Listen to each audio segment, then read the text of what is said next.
പഠിക്കാനുള്ള അനുമതി ഉണ്ടായിരുന്നു എന്നാണ് ജിയോളജി ഡിപ്പാർട്ട്മെന്റ് അടക്കം പറയുന്നത്. ഞാനിപ്പോൾ വെരിഫൈ ചെയ്തു. ജിയോളജിയിൽ ജൂൺ മാസത്തിൽ അതിന്റെ കാലാവധി കഴിഞ്ഞിട്ടുണ്ട്. ജൂൺ 19 ജിയോളജിയുടെ കാലാവധിയും തീർന്നു.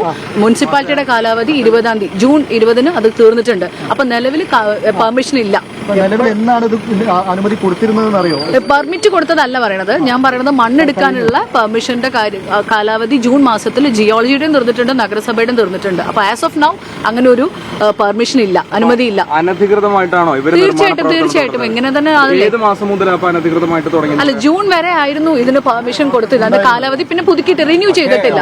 പക്ഷേ പെർമിഷൻ കൊടുത്തിട്ടുണ്ടല്ലോ നേരത്തെ പെർമിഷൻ കൊടുക്കുന്നത് ഇത്തരത്തിലൊരു മലയ്ക്ക് പെർമിഷൻ കൊടുക്കുന്നത് എന്ത് ബിൽഡിംഗ് പെർമിറ്റ് കൊടുത്തിട്ടുണ്ട്. ബിൽഡിംഗ് പെർമിറ്റ് അതിന്റെ ഉദ്യോഗസ്ഥരുടെ അടുത്ത് ഇവർ കാര്യം അതിന്റെ നോംസ് ഒക്കെ പാലിച്ചിട്ട് കൊടുത്തിട്ടുണ്ട്. അത് കൊടുത്തിട്ടുണ്ട്, ശരിയാണ്. പക്ഷെ മണ്ണെടുക്കാനും പെർമിഷൻ ഇപ്പൊ ഇതില്ല. കാലാവധി കഴിഞ്ഞു എന്ന് മാത്രമേ ഉള്ളൂ. അവിടെ നേരത്തെ അനുമതി കൊടുത്തിട്ടുണ്ട്. അല്ല, അതെ, നേരത്തെ അനുമതി കൊടുത്തോണ്ടാണല്ലോ കാലാവധി തീർന്നിട്ടുള്ളത്. മനസ്സിലായില്ലേ?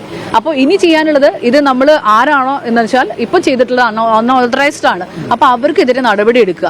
ലൈസൻസ് ക്യാൻസൽ ചെയ്യാനാണെങ്കിൽ ഇനി അതിനകത്ത് ഈ മണ്ണ് എടുത്തത് ഇപ്പൊ ഈ 20-ാം തീയതിക്ക് ശേഷം മണ്ണ് എടുത്തപ്പോ ഇടിഞ്ഞതല്ലോ. നേരത്തെ നമ്മൾ ഇപ്പൊ ഈ ക്രൈസിസ് അതുകൊണ്ട് ഇടിഞ്ഞ ഒരു സംഭവമാണല്ലോ. ഇപ്പൊ ഈ ക്രൈസിസ് വന്നിട്ടുള്ളത് മഴക്കാലം ആയതുകൊണ്ടാണ്. ഈ മഴക്കാലത്ത് ദയവേദി ഞാൻ പറയണമെന്ന് കേൾക്കും. മഴക്കാലത്ത് ഇപ്പൊ പെർമിഷൻ ഇല്ല, ജിയോളജിയുടെ പെർമിഷൻ ഇല്ല, നഗരസഭയുടെ പെർമിഷൻ ഇല്ല. നമ്മൾ വേറെ കൂടുതൽ ഒന്നും ചെയ്യേണ്ട. ഇനി ഇത് എന്താണെന്ന് പരിശോധിച്ചിട്ട് അവരുടെ എന്ത് വേണമെങ്കിലും നമ്മൾ ലൈസൻസ് വേണമെങ്കിൽ ക്യാൻസൽ ചെയ്യാം. മറ്റെന്ത് സൗകര്യങ്ങളും ചെയ്തിട്ട് മിനിസ്റ്റർ ഉറപ്പ് നൽകിയിട്ടുണ്ട്. മിനിസ്റ്റർ ഉണ്ട് നമ്മുടെ കൂടെ, കളക്ടർ ഉണ്ട്, നമ്മുടെ എല്ലാ വകുപ്പും നമ്മുടെ കൂടെ ഉണ്ട്. ഇപ്പൊ നമ്മൾ ചെയ്യേണ്ടത് ഇപ്പൊ ഞാൻ വിവരം അറിയിക്കാന്ന് മാത്രമേ ഉള്ളൂ. നിലവിൽ ഇതില്ല. എനിക്ക് ജിയോളജിയുടെ പെർമിഷൻ ഡീറ്റെയിൽസ് എനിക്ക് അറിയില്ല. പറയുന്ന ഒരു കാര്യം, നേരത്തെ ഇവിടെ ഈ മണ്ണിടിച്ചിന്റെ സാധ്യത ഉണ്ടായിരുന്നു എന്നൊക്കെ ആളുകൾ പറയുന്നുണ്ട്. അപ്പം ഇങ്ങനെ ഒരു പണി ഇവിടെ നടക്കുന്നുണ്ട്, നിർമ്മാണം നടക്കുന്നുണ്ട് എന്നുള്ള വിവരം കിട്ടിയിരുന്നു. നമ്മളോട് പെർമിഷൻ എടുത്തിട്ടല്ല ഇവർ കാണിച്ചു വെച്ചിട്ടുള്ളത്. അവർക്കെതിരെ സ്ട്രിക്റ്റ് ആയിട്ട് നടപടി എടുക്കാൻ വേണ്ടിയിട്ടാണ്. ഇനി അവരുടെ ലൈസൻസ്, ഇനി ബിൽഡിംഗ് പെർമിറ്റ് ആണെങ്കിൽ അത് ക്യാൻസൽ ചെയ്യാനാണ് നഗരസഭയുടെ.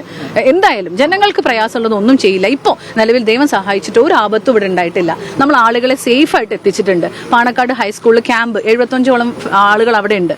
അവരെല്ലാം സേഫാണ്. ഇനി ഇവിടെ ഇഷ്യൂസ് ഒന്നും ഇപ്പോൾ ആളപായങ്ങളൊന്നുമില്ല. എന്നാലും നമ്മളിവിടെ അലേർട്ടായിട്ടാണ് ഇരിക്കുന്നത്. മുഴുവൻ ടീമും ഇവിടെ അലേർട്ടാണ്. തൊട്ടപ്പുറത്ത് ഒരു പമ്പിന്റെ നിർമ്മാണവുമായി ബന്ധപ്പെട്ടൊരു നിർമ്മാണ പ്രവർത്തനം നടക്കുന്നു എന്നറിയാം.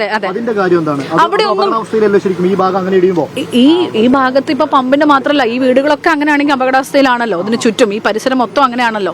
അതിപ്പോ ഇത് എടുത്തോണ്ട് മാത്രം നമുക്ക് പറയാൻ പറ്റില്ലേ. നമ്മൾ അതിന്റെ അടുത്തുള്ള പെട്രോൾ പമ്പിന്റേത്, അതുപോലെ തന്നെ നഗരസഭയുടെ ഒരു ഹെൽത്ത് സെന്റർ സ്റ്റാർട്ട് ചെയ്യാൻ വേണ്ടി തങ്ങൾ കുടുംബം സൗജന്യമായിട്ട് തന്ന സ്ഥലമൊക്കെ ഉണ്ട്. അവിടെ ഒന്നും ഇപ്പൊ ഈ പ്രശ്നങ്ങൾ കണ്ടിട്ടില്ല. ഇപ്പോ ഇദ്ദേഹത്തിന്റെ ഈ ഏരിയയിലാണ് ഈ നൗഫൽ എന്ന് പറഞ്ഞ ഇദ്ദേഹത്തിന്റെ പെർമിഷൻ ഇല്ലാതെ ചെയ്തിടത്താണ് ഇപ്പൊ പ്രശ്നം കാണുന്നത്. അവർക്ക് ശക്തമായിട്ട് നടപടിയെടുക്കാൻ നഗരസഭ ഒരുക്കമാണ്. അത്രയേ ഉള്ളൂ. ജില്ലാ കളക്ടറാണ്. ADM വന്നിരുന്നു. കളക്ടർ വിളിക്കുന്നുണ്ട്, ഫോൺ ത്രൂ കോർഡിനേറ്റ് ചെയ്യുന്നുണ്ട്. കളക്ടർ കുറച്ച് കഴിഞ്ഞിട്ട് വരും. അദ്ദേഹം വേണ്ടതെല്ലാം ക്യാമ്പിലേക്ക് മാറ്റാൻ വേണ്ടി നിർദ്ദേശം തന്നിട്ടുണ്ട്. നമ്മളാണ് വീടുകൾ കയറിയ ആളുകളോട് മാറാൻ പറയുന്നത്. ഏതായാലും ആരാണോ ഇതിൽ ആരാണോ അൺഓതറൈസ്ഡ് ആയിട്ട് എന്താ ചെയ്തിട്ടുള്ളത്, നഗരസഭയുടെ ഭാഗത്ത് നിന്ന് യാതൊരു തരത്തിലുള്ള വിട്ടുവീഴ്ചയില്ല. മുഖം നോക്കാതെ നടപടിയെടുക്കും. അത്രേ ഉള്ളൂ. എന്റെ കയ്യിൽ ഇതിന്റെ ഡോക്യുമെന്റ്സ് ഉണ്ട്. ഞാൻ നിങ്ങൾക്ക് എല്ലാവർക്കും ഷെയർ ചെയ്യാം.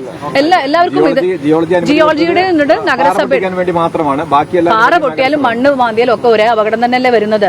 എന്തായാലും രണ്ടിനും അനുമതിയില്ല. രണ്ടിനും കാലാവധി കഴിഞ്ഞിട്ടുണ്ട്. രണ്ടിന്റെ ഡീറ്റെയിൽസ് ഞാൻ അയക്കാം. അതെ, രണ്ടും ജൂണിലാണ്. 19 കഴിഞ്ഞു, 20 കഴിഞ്ഞു.